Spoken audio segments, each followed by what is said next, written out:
Why in the world do we need to cite our sources so meticulously? Why do we even need sources? If you're anything like me, you've probably felt like a teacher or professor had nagged you about your research and your citation, always asking you for more research and correct citations. I felt like I always could find a way to put a period in the wrong place, no matter how hard I tried. But now, I'm the professor who tells students where to put that period. I must admit, I imagine a few of my students have probably felt like I was nagging them about their sources and citations. And so why in the world do I do that? Well, in this video, I'll provide you the answer. But first, I want to talk to you about some of the limitations for the ways that I used to talk about citations. When I first started teaching students about why they needed to cite sources, I usually found myself emphasizing that it was just the rule. You just had to do it. Citing sources was necessary for you to give credit where credit was due, and you needed to cite sources to avoid accusations that you had plagiarized. Now, that is the truth. Citing sources help us avoid charges that we plagiarized, but we should not only cite sources to avoid the punishment associated with not citing sources or plagiarism. Instead, we should cite sources because it helps develop our ethos and credibility as a writer and an advocate. Our citations are a part of our message, especially when we are writing. And so by carefully finding sources and citing them correctly, we can develop a more persuasive argument. And our citations are an opportunity for us to continually enhance our message. Now, the rest of this video assumes you've already watched our video about ethos. So if you haven't done that already, please click here to watch those videos. In short, ethos is our appeal to character. It is about displaying good character, good sense, and goodwill to our audience. Now, how does citing sources relate to ethos? Well, it turns out it actually matters quite a bit. First, citations and the sources we use afford us an opportunity to show our good sense and practical knowledge on the topic. That is phronesis.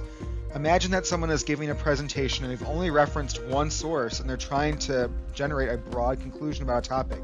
You're probably not going to be convinced about that because they've only cited one source.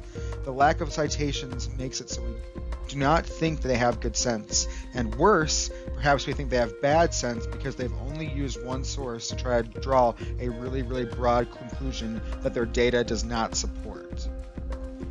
Now, instead of that, think of someone who synthesizes a lot of different sources and shows their knowledge on the many facets of the topic using a lot of sources. We are much more likely to trust them in their judgment.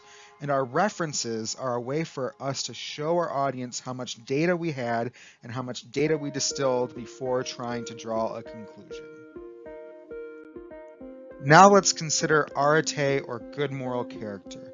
As I mentioned, citing sources gives credit to where credit is due. By accurately citing sources, we are showing our good character. We show that we're the kind of people that care about the work others have done, and we want to recognize others for their labor. Through our careful citation practices, we can display our character as someone who has worked hard to find the best possible evidence on the topic before trying to share it. In addition, who we cite can inform how audiences view our character. Are we just citing the same person over and over and over again, or do we have citations from a diverse group of people who have a diverse perspectives and different expertise on the topic that's going to give our audience the best possible view of the topic we are discussing? And finally, research practices also can cultivate goodwill towards our audience. When we properly cite qualified sources, we create this image of ourselves as someone who cares about the topic and cares about providing our audience with the best possible information and evidence. We show our goodwill by showing our audience that we are not just wasting their time with bad evidence or incomplete research. So for example, imagine that you had just sparked someone's interest in a topic by using a statistic or something to that effect, and they want to research that further. Now also imagine that you just provided your readers with a whole bunch of hyperlinks at the end of your paper.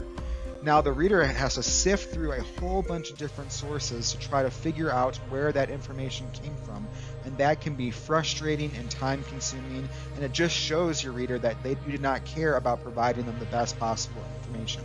And so in this moment, you have missed an opportunity to help your reader and show that you care about their time and helping them find the best possible information.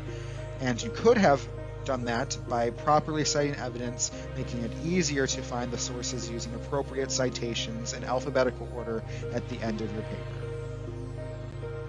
Today, I hope you learned a little bit more about how you can use sources and citations to bolster your argument and enhance your message, or at the very least, why citations affect your ethos.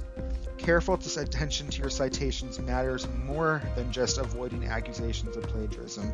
Your citations are a critical opportunity for you to enhance your message and persuade your audience. And so thank you so much for watching. Please like and subscribe. I'm looking forward to seeing you next time.